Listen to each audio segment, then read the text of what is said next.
right. So we're live. Just on the starting point, I'd like to say welcome to the Like Minds community, finally. And yeah, today we've got Pat. Most of you would know him from Pat's on Brands and the awesome work that he's been doing over there. And you recently launched your agency, Lerato, if I'm correct. So yeah, I mean, Pat has quite a bit under his belt. He's done a few things here and there. I will allow him to open for himself, but I just want to break in the episode. And by starting by saying the topic of today will be how positioning can affect your business or your brand. And then we'll be basically breaking it down on the side effects of having bad positioning and the advantages of having good positioning, and a little bit about him and his case study and how he's been able to do the things that he's been able to do. So before, Pat, I bring you on, I've got a little thing that I want to make kind of like a culture that I start doing just to introduce speakers. So I'm going to share the screen.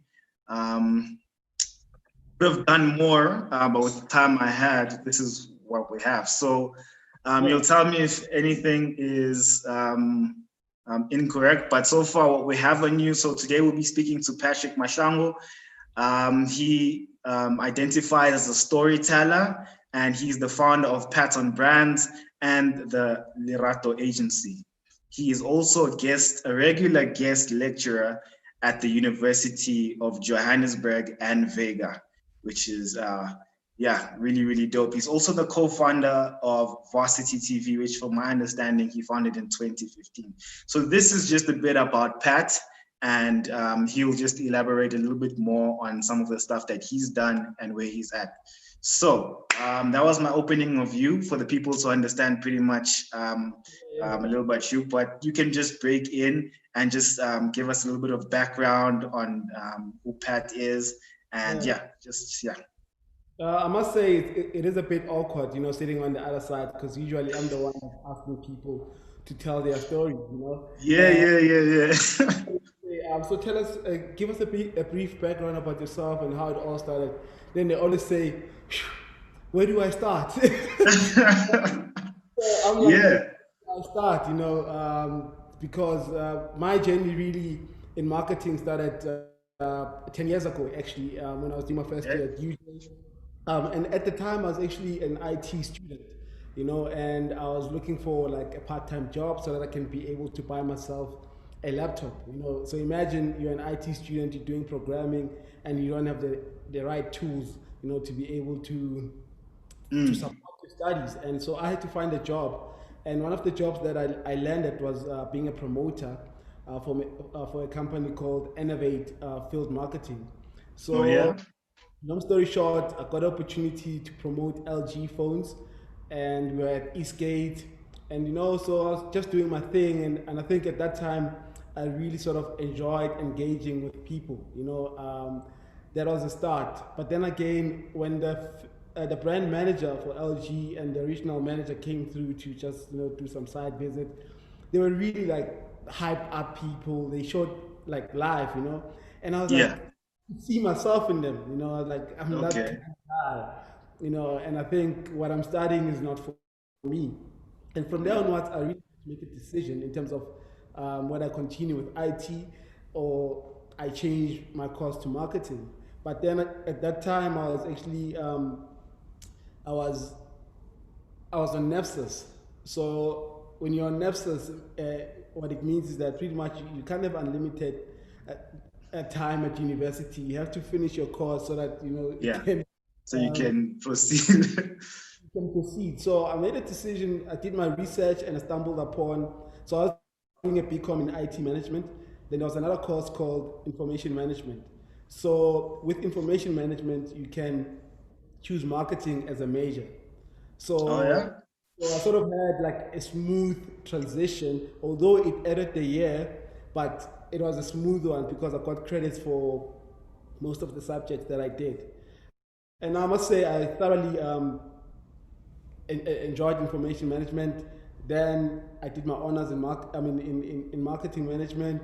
Then just when I was doing my honors, I met Refilwe, whom and we sort of co-founded Varsity TV, which was a media platform in universities. So what we did is we put up big plasma screens or LCD screens in the student centers or cafeterias. So when students will be having lunch, actually they will be sort of seeing ads or seeing content on the screen. So that was also my sort of applying the knowledge that I was learning in class and the networks that I was sort of creating in the honors class and applying them to the business, you know. So Yeah.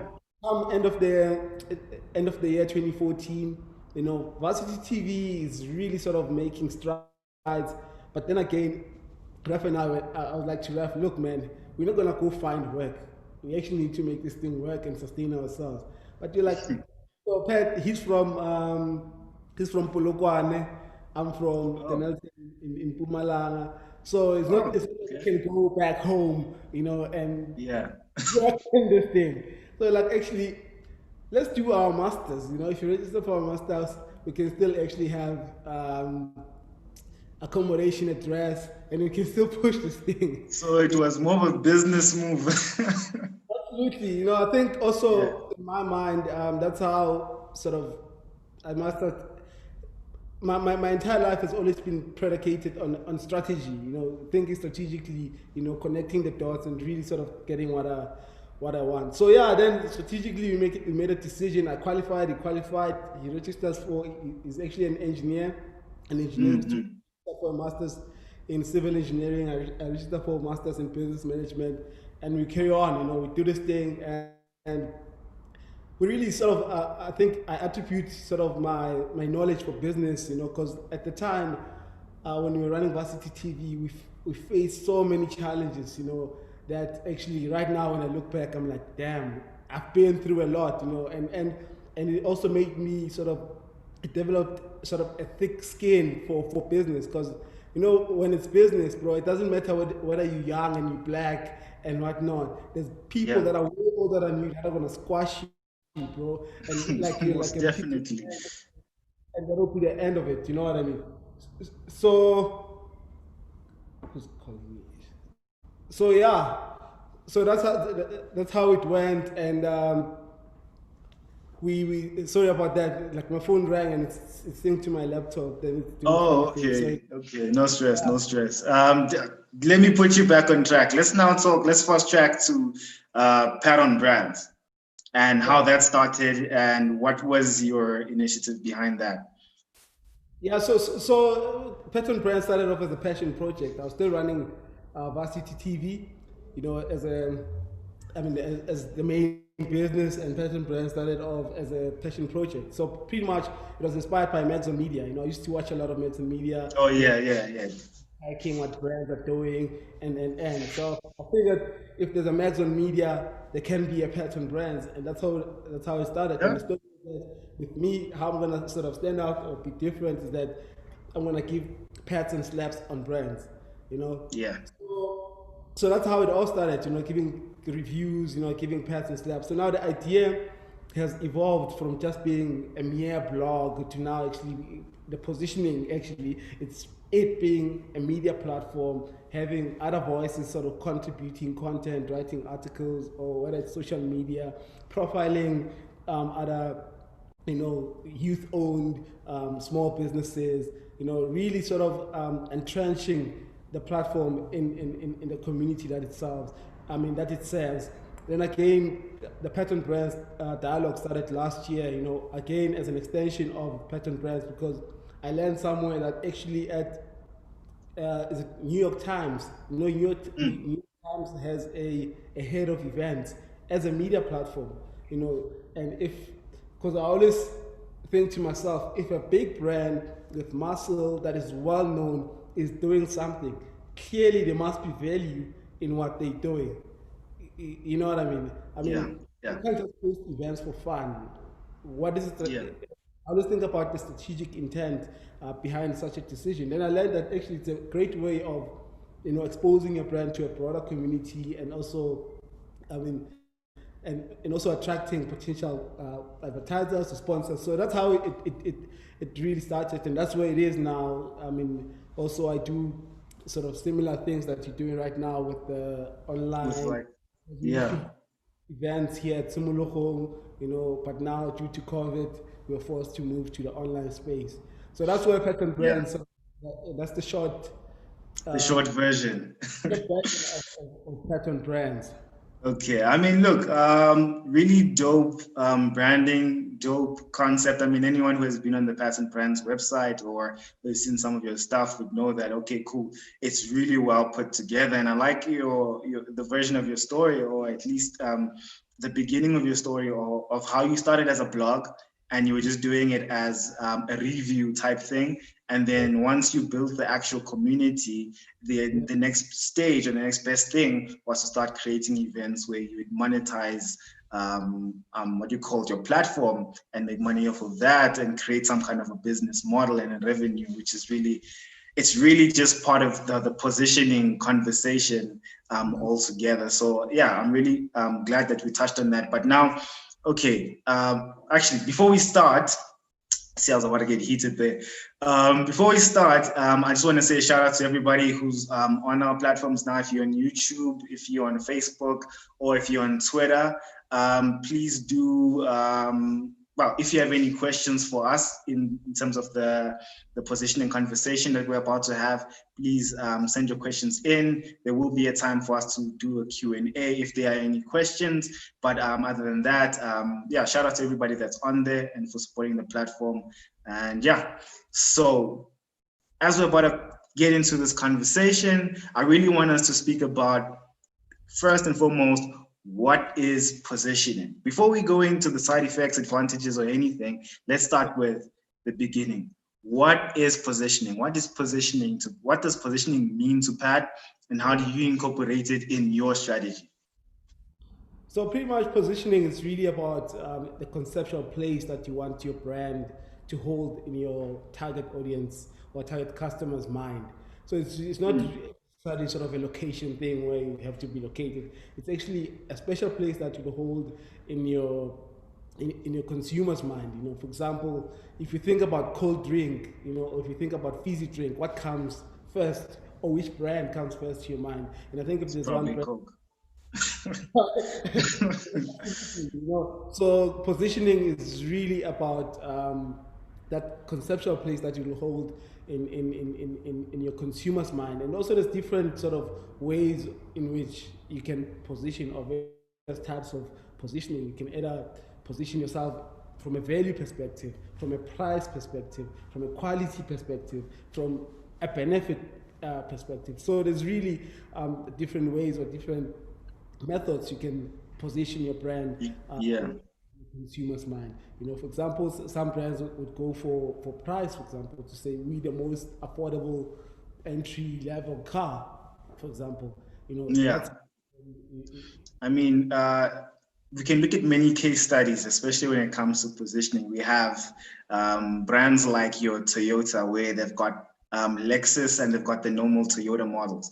Toyota is positioned for the everyday average person, and then the Lexus is their luxury models for people who have a little bit more money or a higher LSM and want to have a certain kind of look without being, looking too cheap. So Toyota create an extension of the brand to kind of accommodate that market, so they could create a different positioning and capture a bigger market share. So that's basically what Pat is saying. From a position point of view, I mean, from a price point of view, from a value point of view, it depends what you want to offer your customer that will set you apart, that could kind of make you different. I mean, if you look at if you think about energy drinks, there's one energy drink that did so well and nobody saw it coming because of their positioning. Dragon did so well. It was the leading. I don't know who's leading now. It beat Red Bull and all these other brands in South Africa for a while. And if you think about it, yeah. To interject, they sort of position themselves on price. You get that big price and value, big can, 440 mil for like $10. And that's how Exactly. and you get a small tiny can of Red Bull for like 37 rands. 37 rand, and it's ridiculous, right? Yeah. And what's great about South Africa is if the market did pay attention, like Red Bull, they would realize that the reason Dragon wins here is because we've got a bigger domestic market. where there's like a lot of people who can only afford to buy a 10 rand, dragon, and it's within reach, and it was in all the townships, which has the largest population. You know what I mean? More people are in townships than we have people in suburbs. So that kind of thinking probably is what put dragon there. But anyway, enough about the other case studies. Yeah, so, What's so that?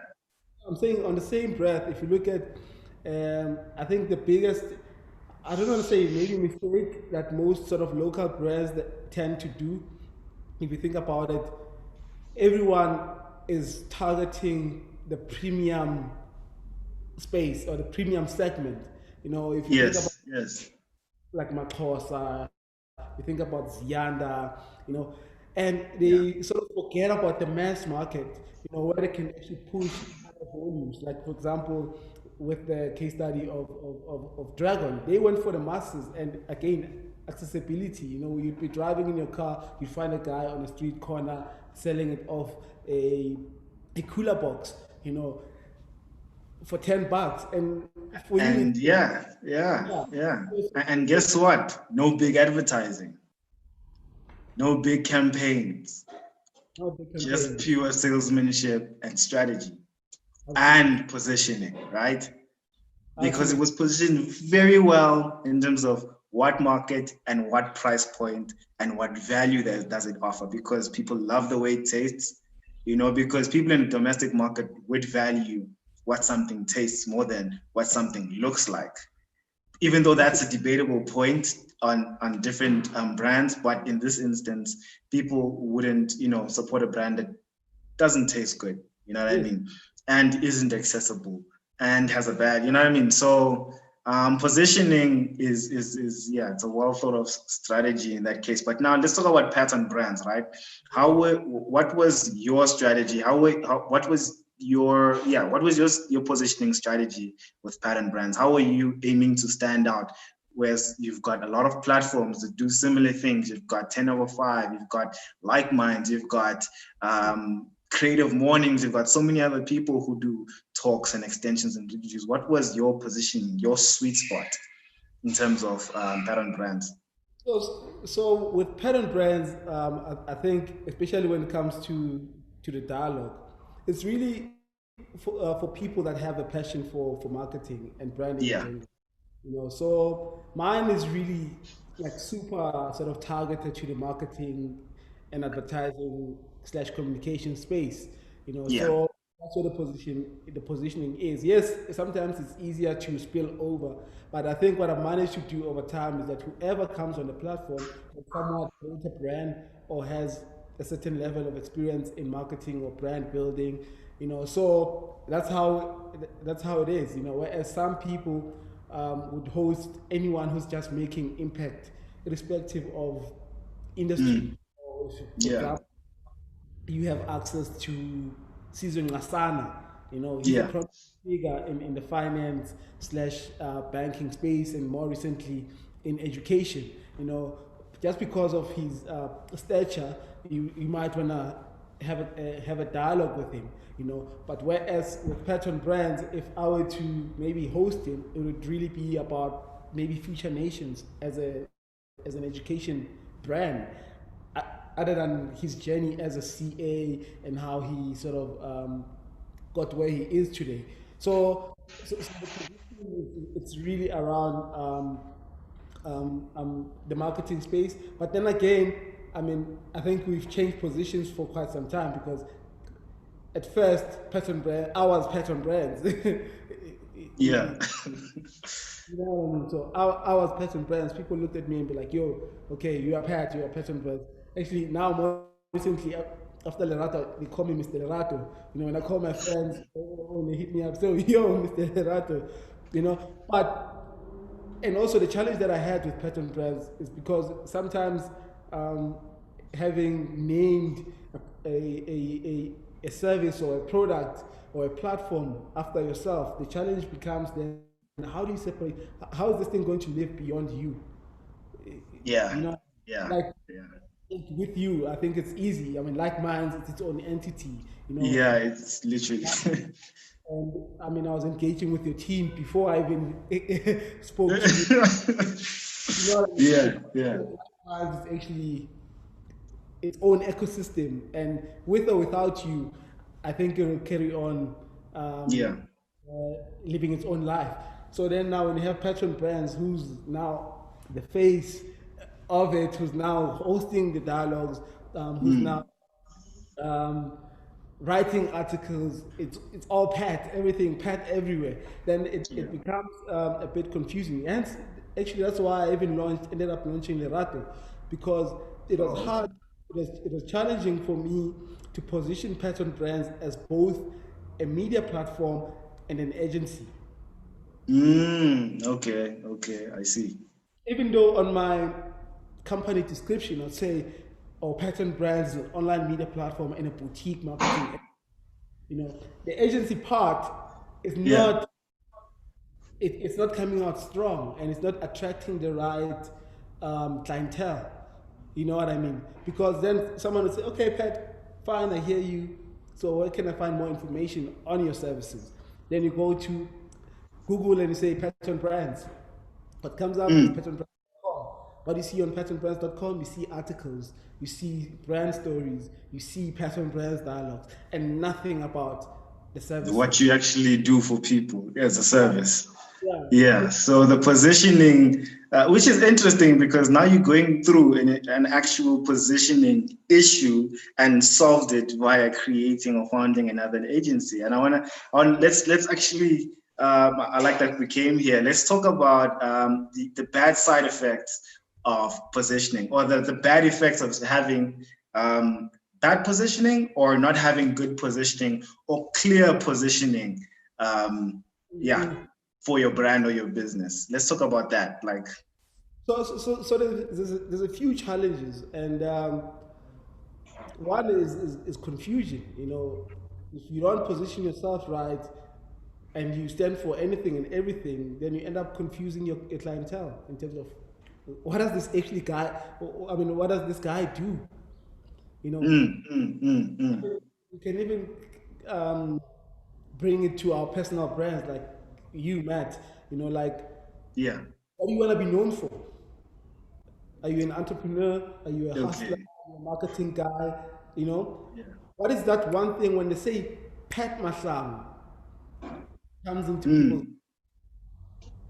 those that remember me from the varsity days, they'll tell you straight up, hustler. You know, Yeah. that is Yeah. the perception. You know, Yeah. those that knew me after sort of starting Pattern Brands, then they say, aha, the brands guy. You know what I mean? Mm. Now more Yeah. recently, because another thing, when you do this positioning thing, it's not something that's just going to happen by osmosis. Like overnight. Yeah. Never. You have to be deliberate and intentional about it. And I think that's what Yeah. most people sort of, that's the mistake that most people make. They think I'm selling mobile phones, people will automatically think that my mobile phone is. So, I mean, there's an old adage that goes like, if you don't tell people your brand story or your customers the brand story, they're going to tell the story for you. And you don't want Oh, that. man. That's deep. Yeah, as a brand, you don't want that. You want to tell people who you are, what you stand for, and what you can do for them. So, Yeah. so the side effects, it's really, yeah, confusion. You know. Number two, you end up also attracting the wrong clientele, people that really do not, or that you don't intend selling to. You know, for example, I mean, we often see this every now and then on Twitter about local brands, you know, and also there's local brands and there's this thing support small local brands, you know. Then when you see local brands, the majority of them really, they, I mean, like I said, they premium. You look at the rich Macy's, you look at Mm. the Natosas, you look at the Batus, you look at the Sapo jeans, you know.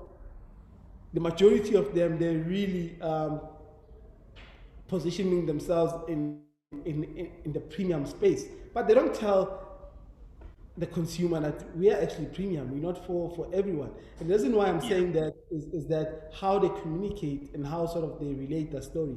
But if you think about a brand like Lacoste, I think they're doing quite well because you look at things like even the location speaks to premium. And then if you look at the garments, also when you look at them, they speak premium. Look at the design, Yeah. all those things combined, they pretty much tell a story of what this brand stands for. So then you find someone who really doesn't know anything about branding and marketing. They're now driving the narrative of support local brands. Then people are like, but you're telling us to support local brands. Yeah, but the majority of them are expensive or we can't afford them. We'd really like to own a pair of blue socks, but man, your boy is overcharging this thing. It's also so because but Skinny Spoo also I think he's also managing because he always says Africa's #1 premium brand. Or something. Yeah, I've heard that. He's that guy, and that's also positioning some to say, look, we're not just an average sock brand that you just buy at the corner of the street for like $50. No, we now premium. So premium, how do you communicate premium? Price needs to be reflective of that premium. Quality needs to reflect premium. So those are some of the the cases of positioning. Because if you want to tell your customers that you are a premium brand, that's why Heineken, I think Heineken also it's positioning itself as a premium beer. So if you go to a restaurant and they charge you $60, you won't complain, But if they just say Heineken beer, and when you get there, like it's $60, and you're like, come on, guys, this thing is worth. Yeah, you would notice that. With beers especially, they do rank. Like, say for example, your Castles, etc. There is a price difference. Heineken is usually at the top.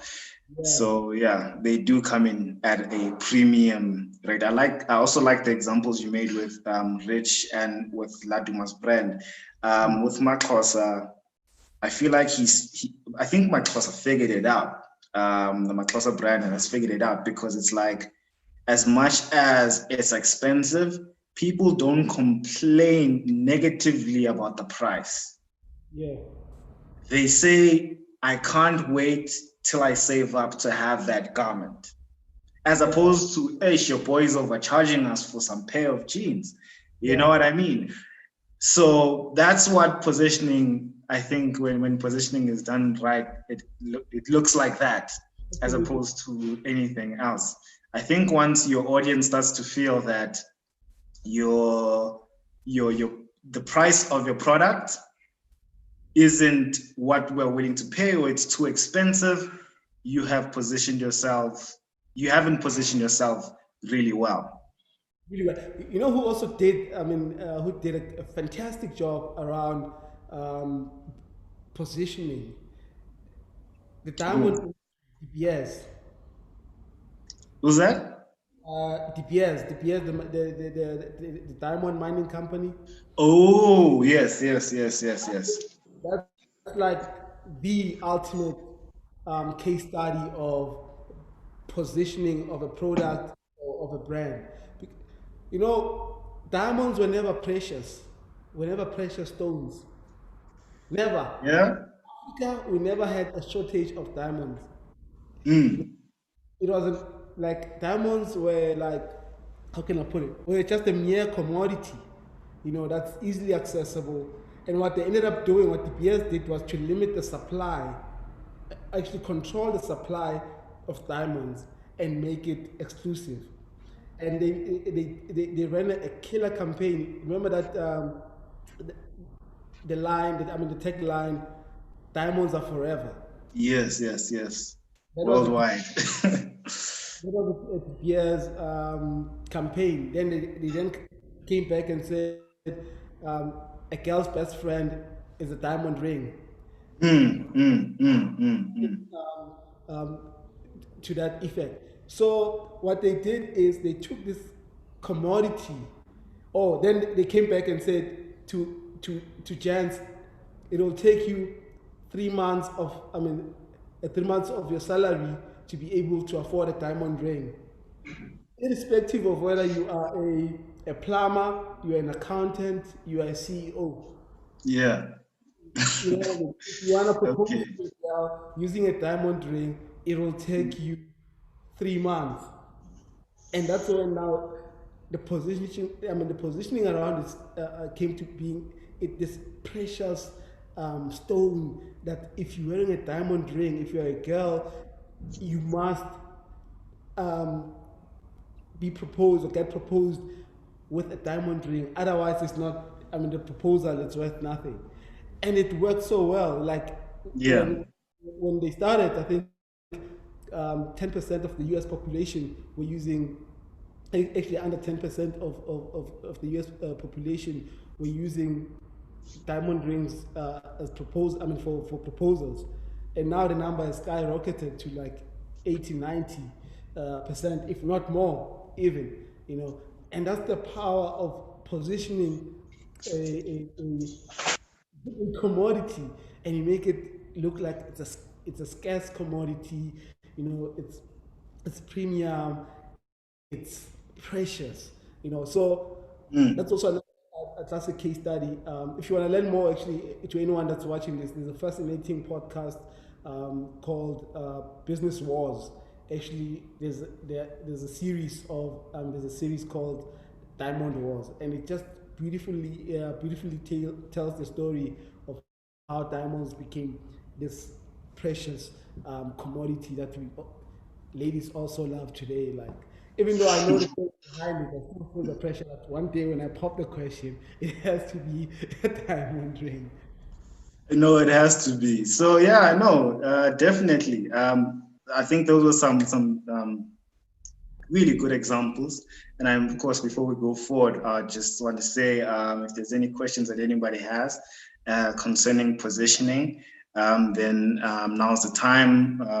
Okay, we will be finishing in about 15 or 20 minutes, and we'll have had the positioning conversation. But while we're here, and if you have any problems as far as your positioning goes in your brand or your business, I think now would be a good time to lodging those questions so we can have them answered by Pat. And yeah, so of course, if you feel like if any of these case studies relates to your brand, whether the bad ones or the good ones, would also like to hear your input to anyone who's watching. Would like to hear any of the questions that you have, or comments or statements, anything of that nature. Yeah, so back to you, Pat. In terms of positioning, what would you say is a great case study right now that's happening during these COVID times? Sure, that's really a tricky question. The reason why I say that, some brands sort of did some amazing things when the lockdown started, or when COVID was starting out. Then along the way, they somewhat, They all dwindled. yeah. So it's really, it's really a tricky one. But I think a brand like Chicken Licken, I think for me, Yeah, they really stood out, in terms of the types of communications that they were putting out, the types of, like the TVCs that they recently launched with what's his name, Tyson Gubeni. Remember when lockdown started, when everyone was speaking about how these unprecedented times were going to affect everyone's lives.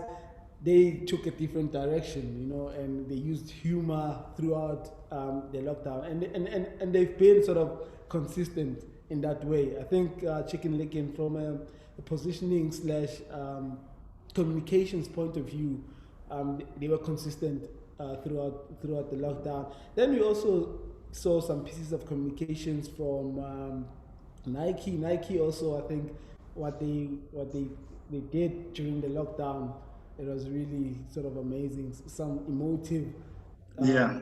stuff really came out of it. I mean, came out of Nike. So yeah, those are some of the brands that I can think of top of mind. But Chicken Licken really um, has been consistent. Okay. I mean, Chicken Licken always gets it right. What's that? Do you have any brand that really sort of caught your eye? Yo, And I'm putting you in. it must be Chicken Licken Yeah. as well, because I mean, only because it's so recent. I haven't seen anything from Nike or any of these other guys, but Chicken Licken has done well. And even the way they've incorporated the entire Corona situation and like the case studies of what people are actually going through so well, and using a character to what you call to mediate the story, which was Tyson Gubeni, and he did such a great job because he blew up doing these funny like little skits of his, and everybody knew about him, and he's just so authentic as an artist. I don't know him personally, but as an artist, people just love him. You know what I mean? So when he did that, it was kind of natural. It was one of the greatest brand collaborations, partnerships, integrations that I've ever seen. And I mean, we always know that Chicken Licken does best. I mean, all their adverts up to this date have been, have been great. And they have done really well as a brand. So if it Yeah. isn't Chicken Licken, I'm just trying to think what other brand has done really well. Woolworths. Woolworths Yeah. has Yeah. done really good. Um, who else? I haven't seen communications from brands like Discam or whatever the case is, but those brands are still active and haven't been heavily impacted as much as. I hate this Ken. You hate Discam. There's one brand that I don't like. It's Discam. Why?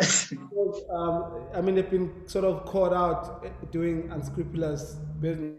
You know, like Oh, when okay. some start they overcharge. Like it's crazy, man.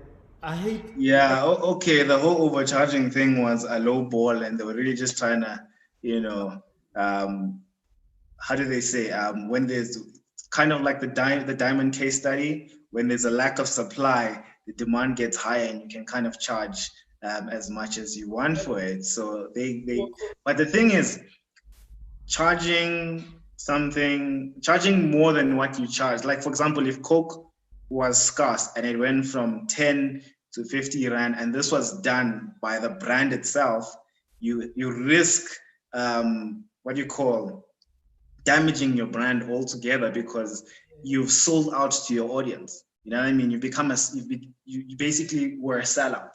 You know what I yeah, mean? We've always supported you at this price range. And when things were tough, instead of sticking with us, you decided to up your price. So basically you kind of swore at your audience. You yeah, said, yeah, stuff you guys, I don't care, I'm gonna raise these prices. You yeah. need, take it or leave it, you It was know? perfect And to do that. Even yeah, even the judgment. I mean, the judgment that what's this is a judgment or the report that was issued by the competition commission. So the reasons that they gave really didn't make sense at all. You know what I mean? There was no yeah, need to raise yeah, the and they yeah. went ahead and did it. Even though now they try to do like those campaigns where they say if you buy X of something, we'll match it and you'll donate and I'm like I'd rather Yeah, I go. know. I think they've lost you. No, no, honestly, I mean, you know, also what lockdown really did, it really sort of exposed good Yeah, marketers, good brands from those that are yeah, shady. exactly. So I mean, we live in such okay, we do have a question, but we'll get to that. We live in such a community driven age, right? In terms of brand and businesses, that your one risk is that if you come across as not original, not authentic, you risk not becoming a great brand and not becoming a great business. You know what I mean? Especially as a startup, it's very important for guys like us with small businesses to have branding on our side. I mean, the cases where it doesn't apply, or not that it doesn't apply, but those that are less affected are people who are in, you know what I mean, who are tenderpreneurs, for example, who get large sums of money just to fix roads. It's 400 million to fix a road. And what branding did you need to do? What positioning? It was just about you applying, or whatever the case it was, for you to get that amount of money, you know, certain investments, people who play behind the curtain, basically. Yeah. But with people like us who are small businesses who are trying to grab the attention of the consumer, you constantly have to bear in mind that your customer is everything. And if you lose your community, you lose your business, because it's quite different if Coke does something that the public finds is bad for their image. Yeah. They can still survive. Coke has been existing for 80 years or 60 years plus. They've had a process, they have money, they have reserves. They can still turn it around in time. Your small business, you have one shot. But remember also, the customer is always right. Remember what Coke, I think, was it Coke Diet or what they did? When they changed the formula of the regular Coke, you know? And the market was like, no, we don't want this. And they had to quickly, you know, go back to the old. I remember that when they were changing the packaging and everything. So yeah, I do agree with you, right? I'm not disagreeing in any way. What I'm saying is, if a brand like Coke messed up, or a brand like Nike, the chances of them turning around is so much quicker than a small business that has one shot. I mean, yeah, there's many businesses that have come and died. But fine, let's get to the question that we have. I think it's a very interesting one. Is there a difference between branding and positioning? This is coming from Edith. Yeah, no, I mean, branding and positioning are fundamentally two different things. You know, positioning is really, like I said in my earlier explanation, that it's that special place you want to hold in your consumer's mind. You know, and branding, it's really more, we can sort of dumb it down to say more visual. You know, things like the communication pieces that you put out, that forms part of branding. What's your brand stands for? It's really also a branding exercise. When you put out a big billboard with your logo, it's like a branding exercise. And I tell people that we are a high quality, premium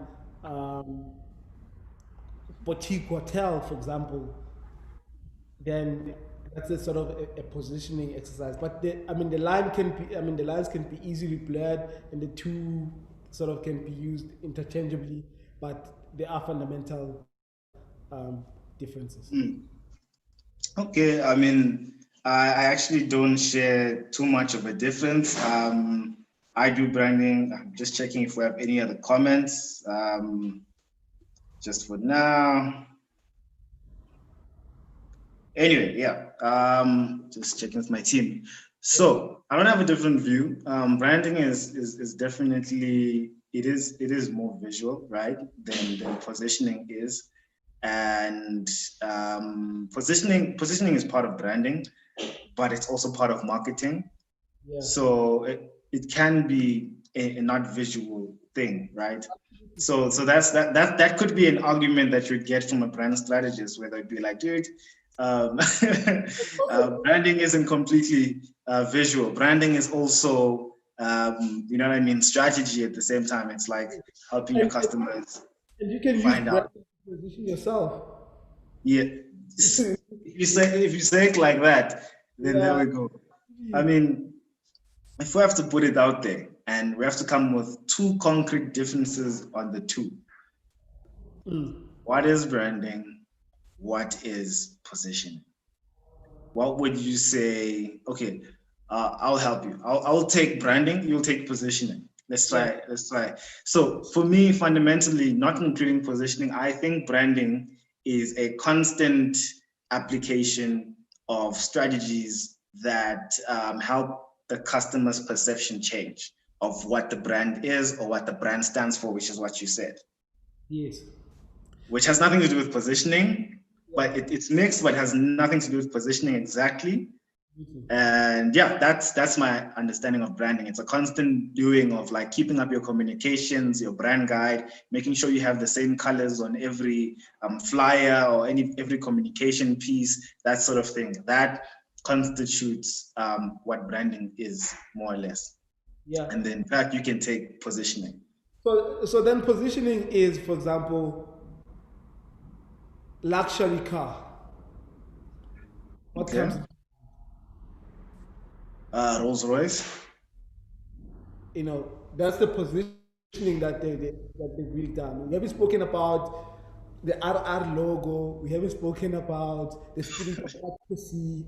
You know, I just said luxury car, and immediately what came top of mind was Rolls Royce. So when I say energy drink, what comes into mind? When you say what kind of energy drink, sorry? Energy drink. The words energy drink. Energy drink, it's Red Bull. Red Bull, Dragon, recently, More Fire. We can go on, but yeah, those are the main ones that I would think about. Absolutely. So if I were to say an affordable energy drink, then that's when. Okay, that's when I think. I don't really drink energy drinks, but I would say Dragon. Dragon, yes.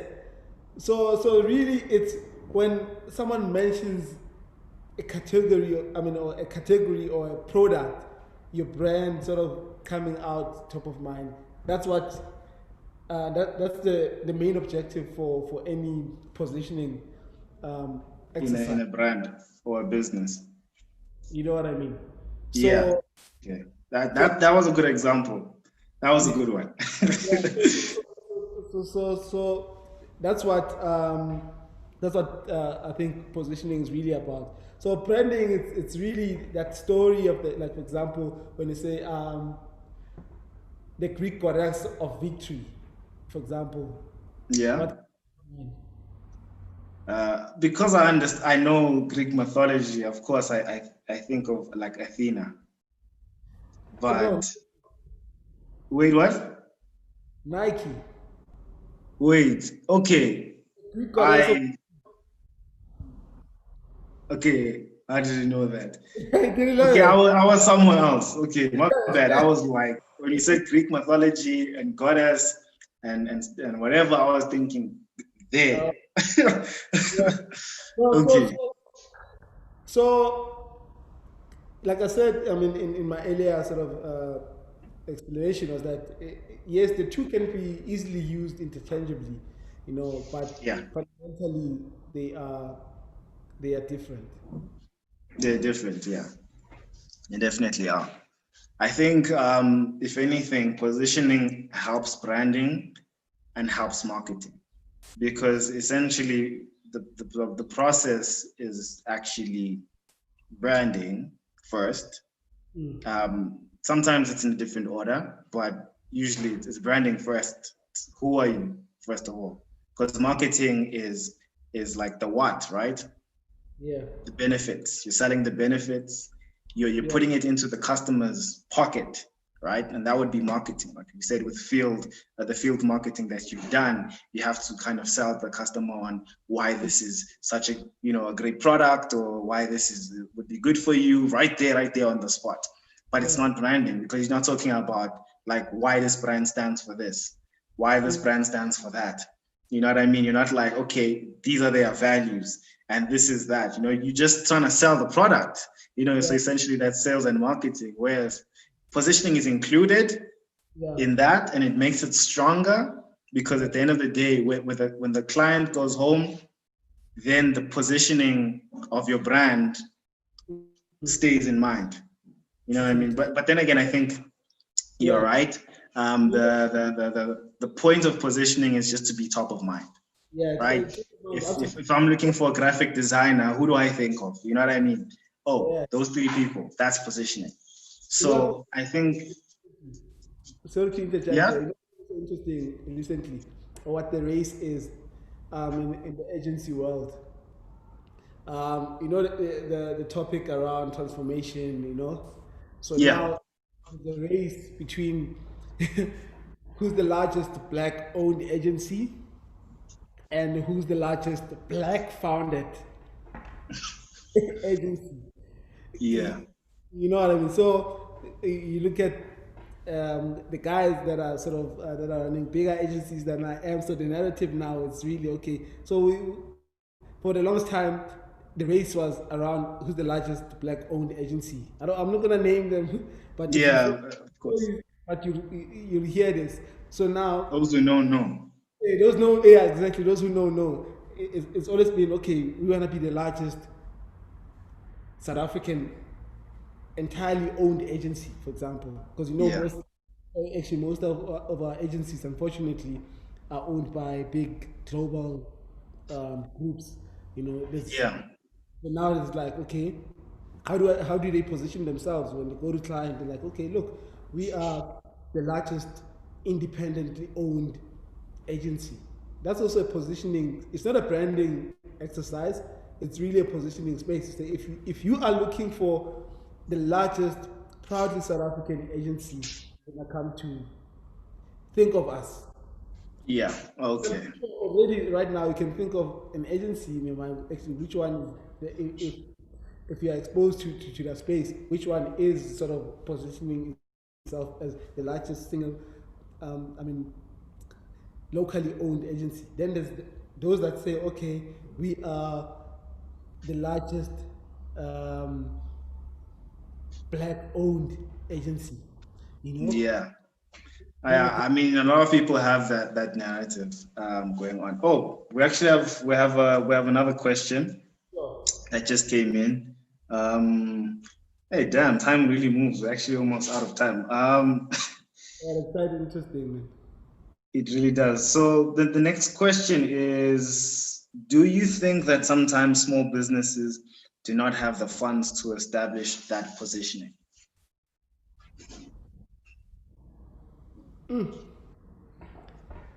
Um, I think when it comes to a positioning sort of strategy,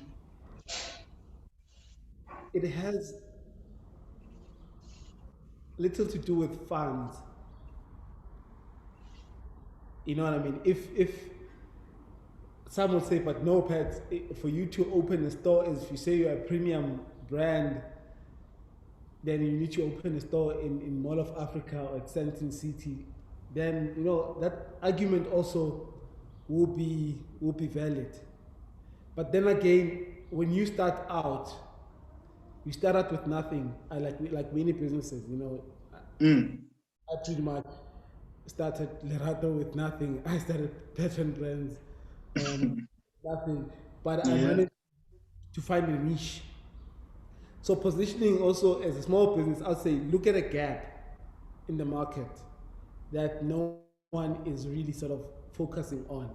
And you really need to dig deeper and do research for you to find your niche. I think that's the only sort of expense that you'll incur time wise. You need to sort of study the market, look at your competitors, see the types of communications they put out, see the types of places they are playing at, and then like go like, oh, actually they are neglecting this space, and that's what I'm going to focus on, and that's going to be a position. That's what I'm going to be known for. You know what I mean? And like I say, I mean, an agency is an agency is an agency at the end of the day. But then mhm, positioning part, like we are digital first agency. We are 100% black owned. We yeah. are, And I mean, guess what? That also serves a need. Being 100% black owned, they are companies that Like, for example, if a company is extremely white, they would Yeah, look for a 100% or a majority black owned agency to take over a contract for diversity reasons. So that is positioning in its own, even though that same agency that's an agency is offering the same thing that the other agency is also offering. So it's like find your niche, whatever it is. And I mean, it always grows, right? You start off as like Nike started off and they were just, you know, um, doing athletic wear, and then it became athleisure, and then it was sports, and then it keeps transcending. Then the positioning kind of had to change now and yeah, again, you know what I mean, to be more broad but also specialized to a certain group of people. yeah. Just So I mean, yeah. yeah. So what would your I wanted pat to add. words of wisdom be? Yeah. No, Because we're actually about to run out of time, but I want your. no, I just wanted to add on Oh yeah, just add on your first. Add first. on your Nike example. It's a brilliant example in the sense that Nike also, if you look at the name, right, Yeah. the goddess of victory, and how the positioning Mm, was to align with kick-ass um, athletes, the best of the best. If you think about it, and when you think of winning, a you brand think that's of you think of Nike, yeah. you look at Jordan, you look at Serena Williams, you look at Tiger Woods, you look at Kaepernick, you look at Caster Semenya, all Yeah. the, what do all these people sort of have in common? They're winners in their Mm. respective um, um, um, sporting code, and that's the positioning they sort of try to. I just a brilliant point came to mind. I'll be very short, and I think that's why it's the same thing that you're saying actually. Um, that even small businesses need to focus on influencers, because influencers can also help you strengthen your positioning. Yeah, Like, yeah, having someone who has a bigger voice that speaks to a market that you want to speak to, saying a certain kind of message will kill it, because guess what? Semenya, Kaepernick, all of these people are individuals that have their own individual fan bases doing what they do and what they love, which is in sport, right? But then absolutely. Nike found something that they could all relate to, and that was winning and kicking ass. Yeah, yeah, yeah. And they brought that into their brand, that association into their brand, and helped their positioning. So I think that could be a valid point for small businesses. Find whether it's your friends, whether I would say find influencers, people who influence your brand, whether you interview them or whatever the case is. Find people that can associate with your brand, that make your brand a winner, right? Or help you position yourself to Yeah, win. You know what I yeah. mean? So yeah, that's a signing out point. But yes, Yeah. wise words from Pat.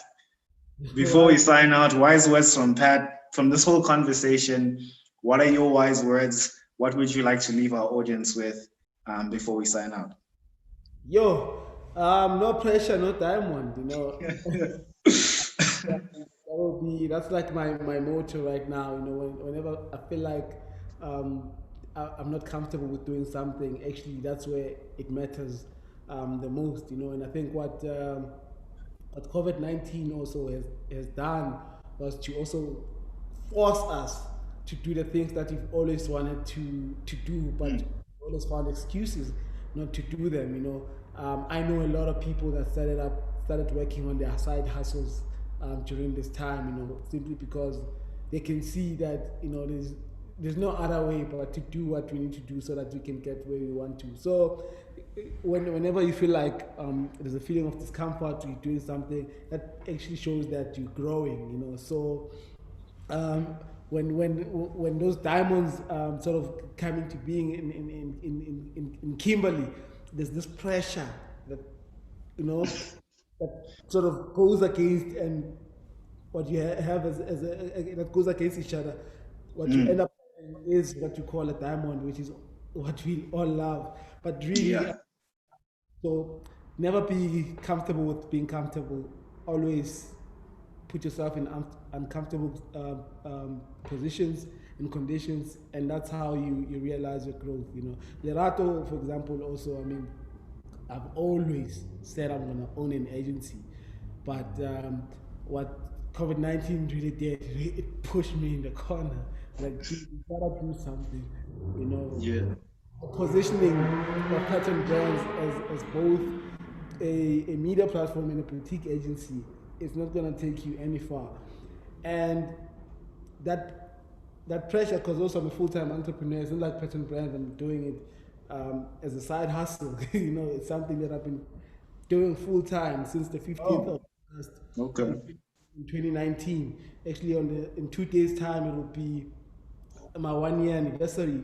Now that I'm back again running Pattern Brands full-time and being a full-time entrepreneur and being sober for 365 days. So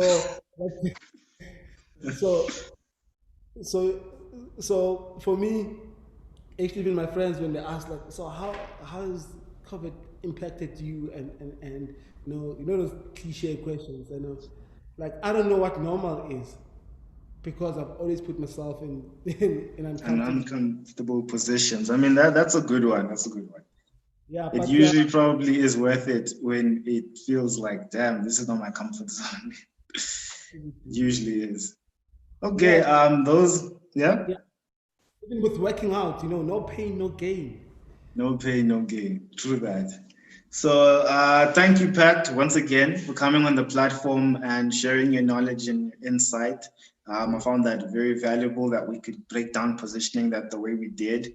I mean, a short recap: positioning is really becoming or getting at top of mind of your consumer. So they should think of you first before thinking of anyone else, as far as wanting your particular service, whether it's graphic design, garments, or whatever it is. If they think of you top of mind, that is positioning. So working yourself and bringing in associations and having strategies and campaigns to enforce that helps your positioning, which really helps your business. Bad positioning is when you don't align with your customers' needs and you're really shooting in the dark and being very personal about your brand and wanting what you want as opposed to what your customers want out of your brand. And that's when positioning really goes wrong, or where a brand betrays the trust of its community. So that's really a recap of what our entire session was about. And of course, this conversation will be live for the next few days. If you're on YouTube, please subscribe to our channel. If you're on Twitter, follow, like, retweet. If you're on Facebook, like the video, share it.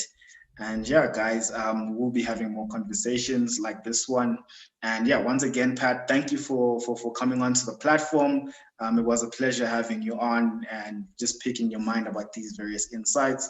Hope to have a live session someday, and we can all sit around a table post-COVID times, or have like a panel and have a real discussion. But I think Likeminds X Pattern Brands dialogue. You never know. Yeah, we could do something, definitely. So we can talk offline about that.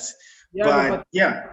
Thank you so much for having me. It really means a lot. And I mean, look, I have so much respect for your platform. I've been to your events. Thanks, man. Yeah, definitely. All the best, and I really hope that you grow from strength to strength, and also we get the right messages, out there, because there's a lot of things out there, yeah, definitely. Following, then they can, that becomes the truth. Only to find out that it's actually fake news. Yeah. I mean, of course, that's our job, right? To keep people at the tip-top shape, help them keep their minds stimulated and with the correct knowledge and stuff. But yeah, that's a further conversation. But yeah, thanks, Pat. Thanks everybody that watched. And stay tuned for more. Please subscribe and everything else that I said. Also visit our website at likemindstribe.co.za for more. And that'll be all from us. Signing out. Cool.